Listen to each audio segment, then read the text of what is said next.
Hello, and welcome to English Speaking Corner. I am so glad you have joined us today. If you are looking for a quiet place to practice your English speaking without stress, without pressure, and without feeling rushed, you are in exactly the right place. My name is Sarah, and I am here to guide you through a session that is all about building your confidence, one slow step at a time. And hello, everyone. I am Mark. It is great to be here with you. Today, we are going to tackle something that many English learners find difficult, and that is the shadowing technique. You might have heard of shadowing before. It is a very popular method where you listen to English audio and try to speak along with it or repeat it immediately after hearing it, just like a shadow follows a person walking down the street. That is right, Mark. Shadowing is fantastic for fluency. It helps your mouth muscles get used to the shape of English words, and it helps you find the rhythm of the language. But here's the problem.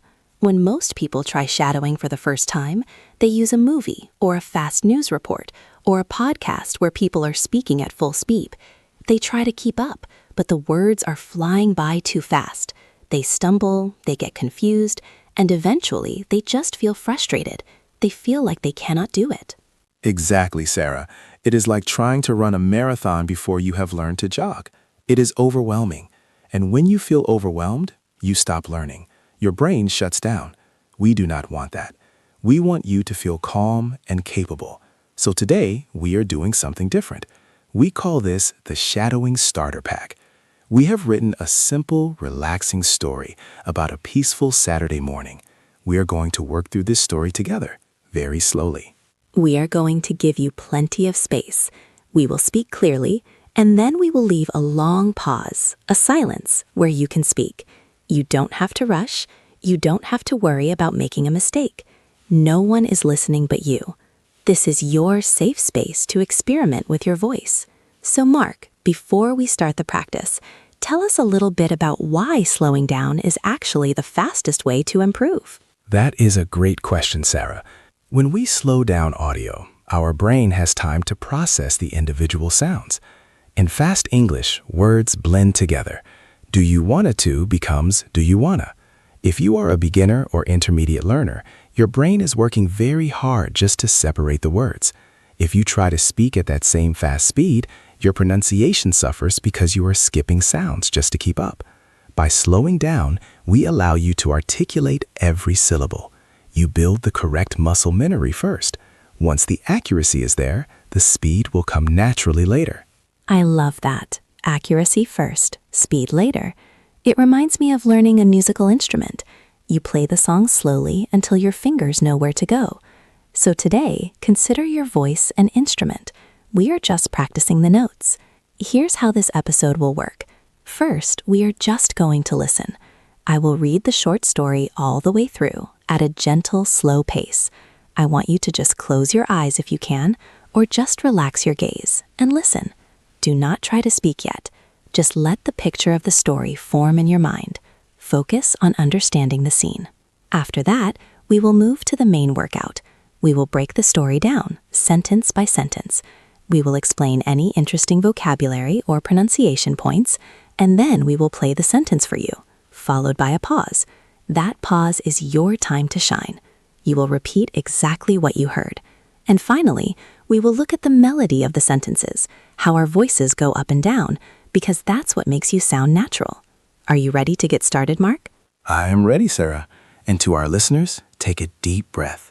Relax your shoulders. Let's just listen. Here's our story, titled A Quiet Saturday. The rain tapped softly against the bedroom window. I opened my eyes and looked at the clock. It was only 7 in the morning, but I felt awake. I sat up and stretched my arms over my head. The house was completely silent. I walked to the kitchen and filled the kettle with water.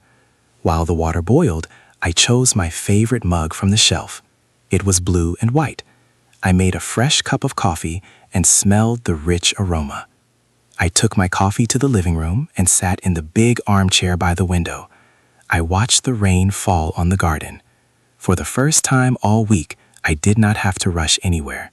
I just sat there, breathing slowly, enjoying the piece. That was a lovely scene, Mark. It makes me feel relaxed just hearing it. I am glad to hear that, Sarah. It is a very simple moment, but sometimes those are the best ones for practicing English because the vocabulary is very common and useful for daily life. Now, before we ask you to speak, let's look at what is actually happening in this story. We want to make sure you understand every piece of it. The story begins with the sound of rain. The rain tapped softly against the bedroom window. Sarah, let's talk about that word tapped. Tapped comes from the verb to tap. It means to hit something lightly and repeatedly. Imagine using your finger to touch a table gently. Tap, tap, tap. That is the sound the rain is making on the glass. It is not a storm. It is not crashing. It is tapping. It suggests a gentle rain. Exactly. And notice the pronunciation, tapped. It ends with a t sound, even though it is spelled ed. Tapped. Not tap-ped.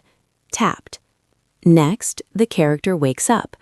I opened my eyes and looked at the clock. This is a classic sequence of actions. Open, look. Notice the past tense grammar here. Open becomes opened. Look becomes looked. Again, that ed ending sounds like a T. Looked. Then we have a feeling. It was only 7 in the morning, but I felt awake. Mark, felt is an irregular verb, isn't it? Yes, it is. The present tense is feel, like I feel good today. The past tense is felt. I felt awake. Being awake means you are not sleepy anymore. You are ready to start the day. Then the character moves. I sat up and stretched my arms over my head. Stretching is such a good word. It is when you extend your muscles to wake them up. Try to visualize that action. The house was completely silent. Completely means 100%. Totally. There was no noise at all. Then we go to the kitchen. I walked to the kitchen and filled the kettle with water. A kettle is that appliance we use to boil water for tea or coffee. In the UK, almost every house has an electric kettle. In other parts of the world, you might use a kettle on the stove. Filled just means to put water inside until it is full. While the water boiled, I chose my favorite mug from the shelf. To choose means to pick or select. The past tense is chose, and a mug is a specific type of cup. It is usually larger, made of ceramic, and has a handle. It is perfect for hot drinks. It was blue and white. A simple description. I made a fresh cup of coffee and smelled the rich aroma. Aroma is a beautiful word, isn't it, Sarah? It is. Aroma basically means smell, but we usually use it for things that smell good, like food, coffee, or flowers. You wouldn't say a garbage can has an aroma. You would just say it has a smell. But coffee has a rich aroma. I took my coffee to the living room and sat in the big armchair by the window. An armchair is a comfortable chair with side supports for your arms. It is usually soft and cozy. I watched the rain fall on the garden. And finally, for the first time all week, I did not have to rush anywhere. I just sat there, breathing slowly, enjoying the peace. Okay, now that we understand the story and some of the key words, are you ready to try speaking? We are going to move into the shadowing phase now. Here is how this works. I will say one sentence from the story. I will say it slowly and clearly. Then there will be a silent pause. During that silence, I want you to say the sentence out loud. Do not just say it in your head. You need to physically move your mouth. Try to copy my speed and my pronunciation. If you stumble, don't worry. Just wait for the next one. Sarah will be doing it with you in spirit. Let's begin. Get ready. The rain tapped softly against the bedroom window.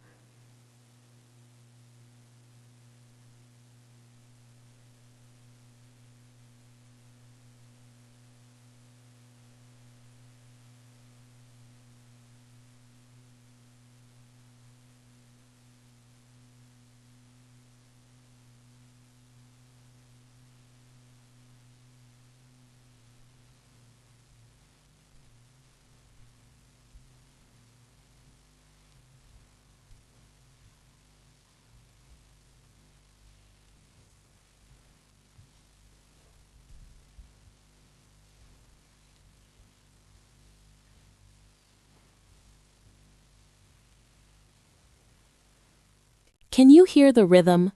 Da-da and da-da. I sat up and stretched. Try to feel that bouncing rhythm when you speak. It makes you sound much more fluent and much less like you are reading from a page. Let's look at a longer one. While the water boiled, I chose my favorite mug from the shelf. This is a complex sentence because it has two parts. The first part, while the water boiled, is setting the scene. Usually, can you hear the rhythm? Da-da and da-da. I sat up and stretched. Try to feel that bouncing rhythm when you speak. It makes you sound much more fluent and much less like you are reading from a page. Let's look at a longer one. While the water boiled, I chose my favorite mug from the shelf. This is a complex sentence because it has two parts. The first part, while the water boiled, is setting the scene. Usually, our voice goes up slightly at the comma to show that the sentence isn't finished yet. While the water boiled, see how my voice rises? And then in the second part, I chose my favorite mug from the shelf. The voice goes down at the end to show we are finished. Let's try just the first half with that rising tone. While the water boiled. Now the second half with the falling tone. I chose my favorite mug from the shelf. Now let's put them together. Up, then down. While the water boiled, I chose my favorite mug from the shelf. Wonderful. This up and down movement is what gives English its character. If you can master this, people will understand you much better, even if your pronunciation of individual letters isn't perfect. The melody guides the listener. We have one more focus area for today, Sarah, and that is the connection between words. We mentioned earlier that native speakers blend words. Even when we speak slowly, we don't separate every word like a list. We connect them. For example, look at the sentence, I opened my eyes. If we read it like a computer, it is, I opened my eyes. But in reality, the D at the end of opened connects to the M in my, and the D in opened also connects back to the N. But let's look at a clearer link. Opened my. It flows. And look at my eyes. The Y sound flows into the E. My eyes. It sounds like one long word. My eyes. Let's try shadowing just that phrase. Connect the sounds. My eyes. I opened my eyes. Another good connection is in the sentence, it was only 7. The T and it connects to was. It was. It was. And was connects to only, was only. Since was ends in a Z sound and only starts with a vowel, they slide together, was only. Let's try that. It was only 7. See, you are doing it. You are using connected speech. This is the secret to feeling less choppy when you speak. Now we are going to do something a little challenging. We call this the challenge run. I am going to read the story again, but this time I am going to read it at a natural conversational speed. It won't be super fast, but it will be the speed I would use if I were telling this story to a friend in a coffee shop. I want you to try to shadow me, but this time there won't be a pause. I want you to try to speak while I am speaking, or just a tiny split second behind me. It is okay if you miss words. It is okay if you just mumble some parts. The goal here is to try to keep the rhythm and the flow. Focus on the melody we practiced. Focus on the pauses between the sentences. Are you ready to try? Remember, no pressure. This is just an experiment to see how clear the story feels now that you have practiced the pieces. Here we go. I will count you in. 3, 2, 1. The rain tapped softly against the bedroom window. I opened my eyes and looked at the clock. It was only 7 in the morning, but I felt awake. I sat up and stretched my arms over my head. The house was completely silent. I walked to the kitchen and filled the kettle with water. While the water boiled, I chose my favorite mug from the shelf. It was blue and white. I made a fresh cup of coffee and smelled the rich aroma. I took my coffee to the living room and sat in the big armchair by the window. I watched the rain fall on the garden. For the first time all week, I did not have to rush anywhere. I just sat there, breathing slowly, enjoying the peace. And relax. Well done. Whether you got every word or just a few, you did a great job. How did that feel compared to the first time you heard it? Hopefully, because we broke it down, the words felt familiar. You knew what was coming next. That anticipation is a huge part of fluency. When you know what patterns to expect, you don't have to think so hard about every single syllable. Mark, I think it is important to remind everyone that shadowing is a muscle. The first time you do it, you might feel tired. You might feel like your tongue is getting tied in knots. That is completely normal. It means you are exercising muscles you do not usually use. Absolutely, Sarah. Think of today as a gym session for your mouth. You wouldn't expect to lift the heaviest weight on your first day at the gym, and you shouldn't expect to speak perfect, fast English on your first day of shadowing. Consistency is key. If you enjoyed this session, I have a small suggestion for you. If you want to make sure you don't miss our future practice sessions, please consider subscribing to the channel. It really helps us know that you are finding these lessons useful, and it ensures you get the next shadowing starter pack right when it comes out. We are planning to do more stories like this, covering different topics like travel, work, and shopping. Now, before we go, let's do a quick recap of the 3 most important vocabulary words we learned in this story. This helps lock them into your memory. The first one was aroma. Sarah, remind us what that means? Aroma is a pleasant smell, usually for food or drink, like the aroma of fresh coffee or baking bread. Great. The second phrase was to rush. To rush means to hurry or move quickly because you are short of time. I had to rush to catch the bus. And the third one was stretched. To stretch means to extend your body or limbs, usually to relax muscles or reach for something. I stretched before my run. Perfect! Now I have a little homework assignment for you. Don't worry, it is easy. I want you to take this video and use it for the next few days. You don't have to watch the whole thing. Just find the part where we did the slow shadowing, the sentence-by-sentence part. Try to do that section once a day for 3 days. You will be amazed at how much easier it becomes by day 3. On the first day, you are learning the words. On the second day, you are fixing your pronunciation. On the third day, you are mastering the rhythm. By the end of the week, you will be able to say this entire story smoothly, comfortably, and with confidence. And that is what English Speaking Corner is all about. We are not here to race. We are here to build a solid foundation. You are building a house of English, brick by brick. Today, you laid some very strong bricks. If you found this helpful, let us know by clicking the like button. It is a small action for you, but it tells us exactly what kind of content helps you the most. Thank you so much for spending your time with us today.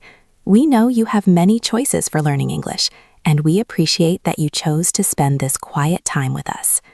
Keep practicing, stay calm, and remember, you do not have to be fast to be fluent. You just have to be clear. We will see you in the next episode. Goodbye, everyone. Goodbye.